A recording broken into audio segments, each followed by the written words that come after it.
Jewellery बाजार की golden days, क्योंकि भाव तेजी से बढ़ते जा रहे हैं सोने और चांदी के। ऐसे में लोगों के मन में ये सवाल उठ रहे हैं कि और कितनी तेजी, कब ये तेजी थमेगी। जब भी एक्सपर्ट से बात करते हैं तो एक्सपर्ट्स कहते हैं एक गिरावट ड्यू तो है, लेकिन वो ये कोई नहीं बता रहा है कि कब वो गिरावट आएगी। ये एक अहम सवाल है यहाँ पर। चलिए शुरुआत कर लेते हैं कि अहम फेस्टिवल सीजन है, इसमें ग्राहकी खूब जमकर खरीदारी हो रही है या नहीं, ये जानने की भी कोशिश करेंगे। और साथ ही भाव के लिहाज से अगर ये खरीदारी करते हैं तो आपके लिए कितना फायदे का सौदा हो सकता है। हमारे साथ आज 5 मेहमान होंगे आगे, जो आज आपकी मदद करने वाले हैं। राजेश रोकड़े हैं, चेयरमैन हैं जीजेसी से।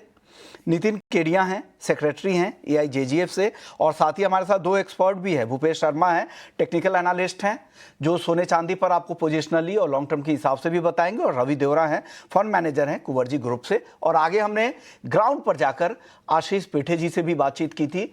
वहां पर हमने जानना चाहा था कि किस तरह का आउटलुक है, ग्राहकों का क्या रिस्पॉन्स दिख रहा है इस महंगाई के दिनों में। तमाम चर्चाएं भी वो भी आपको सुनवाएंगे। लेकिन सबसे पहले शुरुआत कर लेते हैं राजेश जी के साथ। राजेश जी, नवरात्रि की सबसे पहले बहुत बहुत शुभकामनाएं आपको और आपकी पूरी टीम को। क्या किस तरह की डिमांड है? भाव तो काफी ज्यादा बढ़ गए हैं, ग्राहकों का रिस्पॉन्स क्या है? जब ग्राहक आपके स्टोर्स पर आ रहे हैं तो क्या कह रहे हैं इस भाव को देखकर? विश्वमोहन जी नमस्ते, और नमस्ते सभी को सर। नवरात्रि की बहुत बहुत शुभकामनाएं। बिल्कुल आपका सवाल बिल्कुल सही है कि जिस तरीके से भाव बढ़े हैं तो लोग, कस्टमर जो हमारे पास आते हैं तो थोड़ा सा चौंकते हैं, बट वो इस रेट में भी खरीदारी करने के लिए तैयार है, क्योंकि ऐसी ही परिस्थिति लास्ट ईयर भी थी जब सोने का भाव 75,000 के आसपास था। तब भी सोना काफी महंगा लगता था, इसलिए कस्टमर को ये पता पड़ गया, जो हर साल नवरात्र में पहले दिन खरीदारी करते हैं उनको ये पता है कि लास्ट ईयर भी हमने इसमें फायदा किया था, इस वजह से भी हम इस बार भी खरीदारी करेंगे, और वो खरीदारी कर रहे हैं। और विशेष तौर पे नवरात्र से हमारे यहाँ शादी की ज्वेलरी खरीदने वाले लोग आना शुरू हो जाते हैं, तो वेडिंग कस्टमर्स हमारे पास अच्छे खासे आ रहे हैं। और all India gem and jewellery domestic council ने आज से ही लकी लक्ष्मी यह स्कीम भी स्टार्ट कर दी है, जिससे कि सभी ग्राहकों को इसमें इन्वॉल्व किया जा सके, ग्राहकों को कहीं ना कहीं रिटर्न गिफ्ट दिया जा सके। इसमें काफी B2C में काफी हमारे ज्वेलर्स भाई इसमें इन्वॉल्व हुए, जिससे कि हमारा सेल बूस्ट हो। जरूर कोशिश है आप लोगों की कैसे भी इसको रिवाइव किया जाए। नितिन जी, आप भी एक एसोसिएशन को रिप्रेजेंट कर रहे हैं, भाव पर भी आपसे बातचीत करेंगे, लेकिन उससे पहले जान लेते हैं कि डिमांड का मूड क्या है आपके एसोसिएशन में। छोटे रिटेलर्स काफी ज्यादा है, वो क्या कह रहे हैं, उनका रिस्पांस किस तरह का है, उनकी तैयारी क्या है, और जीएसटी की छूट का क्या लग रहा है? क्या ज्वेलरी इंडस्ट्री को भी फायदा होगा? क्योंकि अगर किसी की अगर कैपेसिटी अगर बेहतर होती है, उनको बचत होती है, स्पेंडिंग कैपेसिटी बढ़ती है, तो डेफिनेटली इसे एक समझदारी वाला ये खरीदारी माना भी जाता है। तो क्या उसका फायदा ज्वेलरी को भी मिलने वाला है क्या? नमस्कार विश्वमोहन जी, सबसे पहले तो मैं आपके माध्यम से देश के ज्वेलर्स, जो हमारे 6 लाख ज्वेलर्स हैं, मैं उनको नवरात्रि की शुभकामनाएं दे।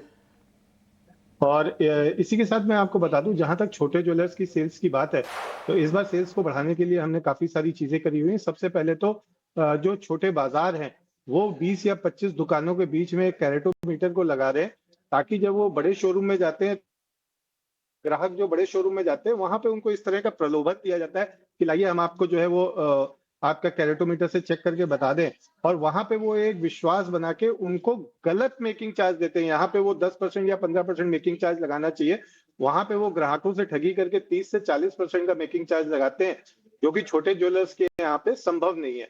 और इस बार उपहारों के साथ साथ जो है, छोटे ज्वेलर्स बाजारों के अंदर सेल्फी पॉइंट डेवलप कर रहे हैं, जो दिवाली तक चलेंगे। दिवाली तक बाजार में सोशल मीडिया हैंडल्स के माध्यम से वो सेल्फी पॉइंट्स के थ्रू जो सेल्फीज आएंगी उनको अपलोड भी करेंगे ज्वेलरी के साथ में, ताकि जो ज्वेलरी का क्रेज है वो बढ़ सके। और साथ ही साथ जो जेन जी को टारगेट करने के लिए वर्ल्ड गोल्ड काउंसिल ने कैंपेन चलाई है, वो भी हम हमारे जो एसोसिएशन के 70,000 छोटे ज्वेलर्स जो हमारे साथ एसोसिएट हैं, हम वो भी आगे बढ़ाने की कोशिश कर रहे हैं, ताकि जेन जी, जिसमें 1,70,000 या 1,80,000 के आईफोन को लेने का उत्साह था और जो 12 घंटे तक खड़ा रहा, तो हम ये चाह रहे हैं कि वो 1,70,000 या 1,80,000 की कैपेसिटी जिस जेन जी की आईफोन खरीदने को है, वो साथ साथ सोने के अंदर भी उसका रुझान आए।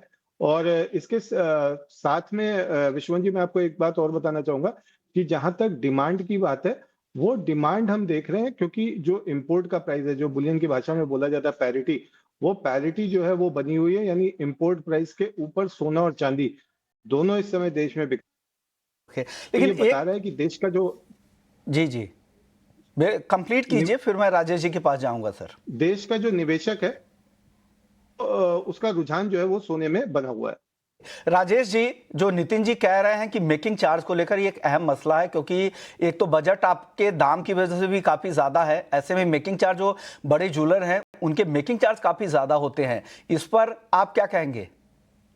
नहीं, मैं थोड़ा सा इसमें पार्शियली अग्री करता हूँ केडिया जी के साथ, नितिन जी के साथ। ऐसा है कंप्लीट क्यों नहीं कि सर, पूरा एग्री करने में क्या दिक्कत है सर? नहीं, दिक्कत यह है कि मैं उसके पीछे कारण भी समझाता हूँ। मेकिंग चार्जेस सभी ज्वेलर्स, सभी स्वर्णकार होते हैं, सब अलग अलग होते हैं, और सभी के यहाँ जो अकॉर्डिंग टू डिजाइंस, क्योंकि किसी ज्वेलरी को बनाने में 2 दिन लगते हैं, किसी ज्वेलरी को बनाने में 15 दिन भी लग सकते हैं। तो हर एक ज्वेलरी को बनाने का एक अंदाज अलग अलग होता है। और छोटे और बड़े, मेरा बिल्कुल मैं डिस्टिंग्विश नहीं करूंगा छोटे और बड़ों में। हमारी इंडस्ट्री में जितने भी भाई ज्वेलर्स है, सराफ है, स्वर्णकार है, वो सभी एक इंडस्ट्री के हैं। मैं यही कह रहा हूँ कि मेकिंग चार्जेस सभी के यहाँ अलग अलग हो सकती है अकॉर्डिंग टू डिजाइन्स। और रही बात जीएसटी को लेके भी अभी आपने कहा था, तो बिल्कुल हमारी इंडस्ट्री में, आपने कल हमारे प्रधानमंत्री जी का भाषण सुना, उस भाषण में उन्होंने जिस तरीके से अभी कहा है कि जीएसटी बचत उत्सव, तो फिलहाल इस बचत उत्सव से ज्वेलरी इंडस्ट्री को दूर रखा गया है। हम चाहते हैं कि ज्वेलरी इंडस्ट्री में भी जीएसटी कम हो। जो ओवरऑल जो 3% है, जब ये 3% इंप्लीमेंट हुआ था इस इंडस्ट्री के ऊपर, तब सोने का भाव 28 से 30 हजार था, आज करीब 4 गुना के आसपास रेट पहुंच गया। तो ये जीएसटी 4 टाइम हो गया है। तो इसे रेवेन्यू इक्विवेलेंट रेशो या रेवेन्यू न्यूट्रल रेशो, जो कि उस समय में हमें बताया गया था हमारे पूर्व अध्यक्षों को, तो मैं चाहता हूं कि गवर्नमेंट भी इस पे कोई निर्णय ले और 1% या 1.25% इस इंडस्ट्री के ऊपर जीएसटी आए, जिससे कि छोटे से छोटे व्यापारी को भी एक लॉफुल बिजनेस करने के लिए एक सही माहौल मिलेगा। सही बात है, अब देखते हैं अगर उस तरह के फैसले होते हैं। हालांकि काफ़ी बड़ा स्ट्रक्चरल चेंजेज हुए हैं, अभी हाल फिलहाल में तो मुश्किल ही लग रहा है, लेकिन अच्छी डिमांड है। काफ़ी सारे ज्वेलर्स यहाँ पे डिमांड करके जा रहे हैं कि 3% की जीएसटी को 1 या 1.25% पर लेकर आया जाए। चलिए अब कुछ भाव के हिसाब से भी बात कर लेते हैं, क्योंकि दाम को लेकर काफ़ी चर्चाएं बाजार में गर्म है।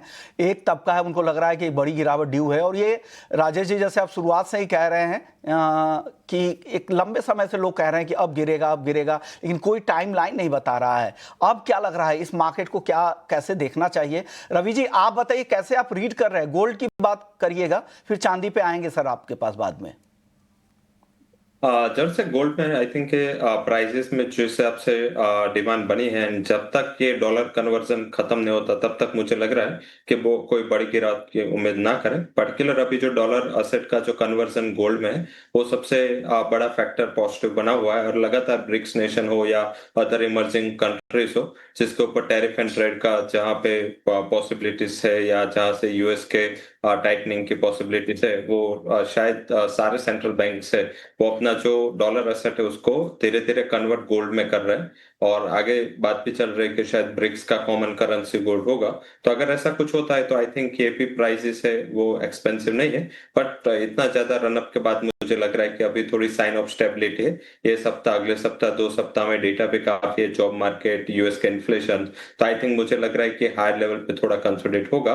आपको ये जो करंट एक्सपायरी है वो खत्म हो गया, ऑप्शन की एक्सपायरी, उसके बाद कल उसका लास्ट डे है, उसके बाद थोड़ा मुझे लग रहा है कि मुनाफा वसूली आ सकते हैं। ओवरऑल जब तक ये 1,10,000 के नीचे अभी क्लोज ना हो तब तक बड़ी गिरावट की एक्सपेक्टेशन नहीं करनी चाहिए। और बेचना कहाँ है वो सबसे बड़ा क्वेश्चन है कि ये तेजी का जो ये दौर है वो अटकेगा कब। तो मुझे लग रहा है कि 1,13,000 से 1,14,000 एक हायर लेवल पे रेंज हो सकते हैं, जहां पे प्राइसेस यहाँ पे रेजिस्टेंस फेस कर सकते हैं। इंटरनेशनल मार्केट की बात करें तो वहां पे 3800 एक मेजर लग रहा है कि रेजिस्टेंस से हर्डल है। और सारे जो fund houses, brokerage houses and global funds है, उसके जो ज्यादातर टारगेट $3800 के करीब है। मुझे लग रहा है कि वहां पे एक बार प्राइसेस रुक सकते हैं और वहां पे मुनाफा वसूली के लिए एक बेटर ट्रेड हो सकता है। एंड शायद लग रहा है कि अगले सप्ताह से या 2 सप्ताह के बाद यहाँ पे थोड़ा मुनाफा वसूली आए, बट बहुत मेजर करेक्शन के चांसेस तब तक नहीं है जब तक ये डॉलर एसेट का कन्वर्जन खत्म ना हो।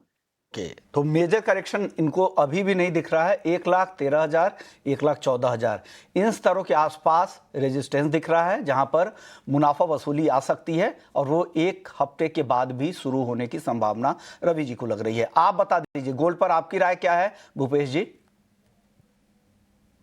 जी नमस्कार विश्वन जी, सबसे पहले नवरात्रि की बहुत शुभकामनाएं आपके सभी दर्शकों को। बात करें गोल्ड की, तो गोल्ड के भाव में सर सबसे बड़ी बात तो ये है कि बहुत सारे लोगों के मेरे पास पर्सनल क्वेरी भी आते रहते हैं और बार-बार लोग कहते हैं कि मैंने इस भाव का बेच दिया। हम आपके चैनल पर एक सलाह ज़रूर देते हैं कि कृपया भाव देखकर बिकवाली से दूरी बनाएँ, कि ये भाव का क्या बढ़ेगा, ये भाव का क्या बढ़ेगा। बाज़ार लगातार बढ़ते जा रहा है और मुझे लगता है कि अभी भी बाज़ार में ट्रेंड और मोमेंटम पॉजिटिव बना हुआ है। जब तक बाजार 1,09,500 के ऊपर है, तब तक इसमें किसी प्रकार की बिकवाली से दूरी बनानी चाहिए और एटलीस्ट ये भाव के नीचे बाजार क्लोज देगा, तब कहीं इसमें कोई कमजोरी इनिशियल लेवल की शुरू होगी। मुझे लगता है कि बाजारों में 1,10 के आसपास मिलता है तो खरीदारी करें। 1,12,500, 1,13,300, इवन 1,15,500 तक के भी लक्ष्य इसमें संभव हो सकते हैं। कुल मिलाकर बिकवाली से तो दूरी बनानी चाहिए। दूरी बनाए। पोजिशनल राय है 1,10,000 के आसपास खरीदने की। 1,09,000 का स्टॉप लॉस लगाए। 1,12,500 पहला टारगेट है, फिर 1,14,500 का भूपेश जी का दूसरा टारगेट है। और इनका कहना है कि जब तक ट्रेंड पॉजिटिव है, ट्रेंड के विपरीत काम ना करे। बहुत बार बाजार में आपको लगता है कि बहुत तेजी आ चुकी है, बेच दे, लेकिन इस तरह के फैसले ना करें। जब तक ट्रेंड मजबूत है, आप दूरी बनाएं, शॉर्ट पोजीशन बनाते हैं। नितिन जी, आप बताइए, आपकी राय क्या है गोल्ड पर? विश्वनाथ जी, गोल्ड की राय पे मेरी एक 4 लाइन की शायरी लिखी है मैंने। धारा ऊपर है पर लहरें समझ कर चलो, डुबकी वही लगाओ जहां गहराई कम हो। ऊपरी सिरों की प्यास बाकी है, धैर्य से भरो और बहाव को जीने दो। तो गहराई तो देखिए, काफी ट्रेंड ज्यादा जो हो गई है वो सर, इतना बढ़ गए हैं दाम। विश्वनाथ जी, इसको देखने का नजरिया दूसरा है। अगर आप 1980 से इन्फ्लेशन का भाव उसमें इंटीग्रेट करते हैं तो 3780 का आइडियल भाव आता है। जो फेयर वैल्यू भाव आता है वो 3780 का भाव आता है। तो हम ये कह सकते हैं कि सोना जो है जिस भाव पे होना चाहिए था, अब उसके आसपास आया है, मतलब अब अपने एक्चुअल प्राइस के आसपास आया है। विश्वनाथ जी, अब आगे यहां से क्या लग रहा है फिर? क्या अगर एक्चुअल प्राइस पे अभी आया है तो लंबी रैली बची हुई है? बिल्कुल बिल्कुल विश्वनाथ जी, अभी यहाँ बचा हुआ 3680 3660 के आसपास आप खरीद के चलिए और 3620 के नीचे का स्टॉप लॉस लगाइए। 3870 से लेके 3950 का जो टारगेट है वो हमको नवंबर एंड तक मिल जाएगा। ओके, तो इस तरह के टारगेट आपको 3870 से लेके 4000 तक के टारगेट जो हर जगह चर्चा चल रही है, और लेकिन खरीदना आपको है $3660 के आसपास। आप बताइए, आपकी राय क्या बन रही है राजेश जी? गोल्ड पर भाव पर कुछ आप कहेंगे सर? बिल्कुल विश्वमोहन जी, अभी भी मैं बुलिश में ही बैठा हूं। अभी भी मुझे लगता है गोल्ड अभी भी और तेज रहेगा, क्योंकि $3700 3600 का एक बेंचमार्क बन चुका है। अब ये बहुत ज्यादा नीचे आने की संभावना बिल्कुल नहीं आएगी, ऐसा लगता है। और ओवरऑल अगर मुझे लगता है तेजी में कितना है, तो बिल्कुल मैं नितिन जी की बात से सहमत हूँ। $3,950 या $4,000 तक के बिल्कुल ये जा सकता है। और इसी साल मोटा मोटा मुझे लगता है, अगर हमारे इंडियन मार्केट में देखते हैं तो 1,20,000 1,25,000 भी जा सकता है, अगर रुपये ने अगर अपनी कमजोरी और नहीं दिखाई तो। अदरवाइज कुछ भी हो सकता है। जिस तरीके से जियोपॉलिटिकल सिचुएशंस में देख रहा हूँ, तो 100% बहुत ज्यादा अस्थिरता बढ़ने की संभावना और ज्यादा दिख रही है। क्योंकि आपने देखा होगा, जिस तरह नाटो का एक अपना एक समूह बना हुआ है, और नाटो के किसी भी देश पे अगर किसी ने हमला किया तो सब पे हमला माना जाता है। वैसे ही अभी इस्लामिक कंट्रीज जो है वो भी एक अपना नाटो बनाने जा रहे हैं, तो इससे कहीं ना कहीं अस्थिरता बढ़ने वाली है। तो मुझे लगता है गोल्ड और ज्यादा बुलिश है। मैं तो दबे आवाज में 4,000 बोल रहा हूँ, शायद इससे भी आगे निकल जाए तो कोई बड़ी बात नहीं है। 1,20,000 1,25,000 तक के टारगेट आप इस साल भी देख रहे हैं। $4,000 के ऊपर आप इंटरनेशनल मार्केट में। चलिए, अब बात करते हैं चांदी की। चांदी को लेकर रवि जी, आप बताइए, क्या लग रहा है आपको? चांदी की चाल कैसी रहेगी? 1,33,000 तक तो पहुंच चुके हैं, और कितनी तेजी?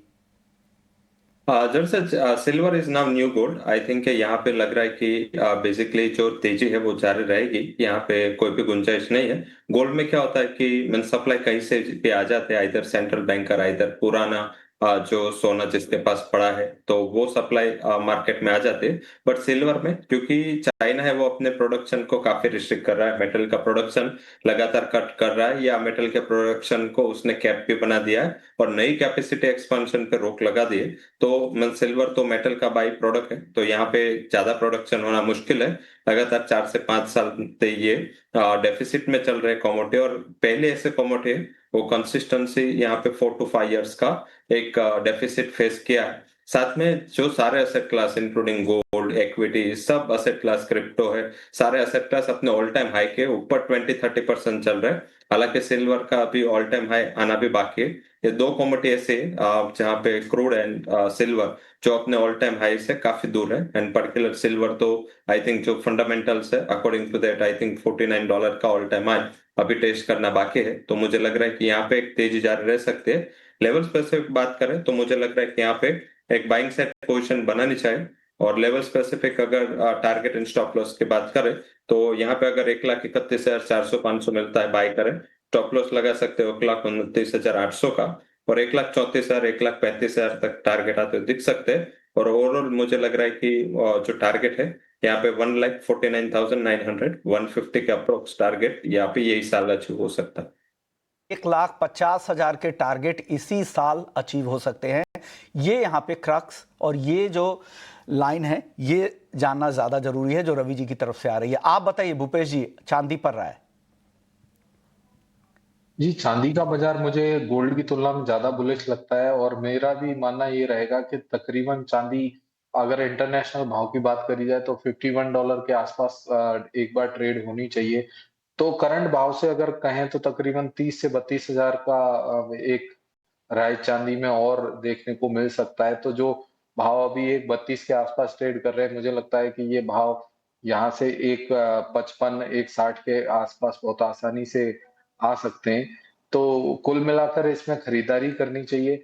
अगर शॉर्टर टर्म की बात करी जाए तो बाजार 1.29 के आसपास आता है तो इसमें खरीदारी करें। 1.27 के नीचे का स्टॉप लॉस लगाएं। एक 37,500 एक 41,500 के लक्ष्य रखें। उसके ऊपर भी बाजार निकलता है तो 1,52,500 तक के भी लक्ष्य इसमें संभावित रहेंगे। 37,500, फिर 1,52, 1,55, 1,60 तक के भी टारगेट यहाँ पर निकल कर आ रहे हैं।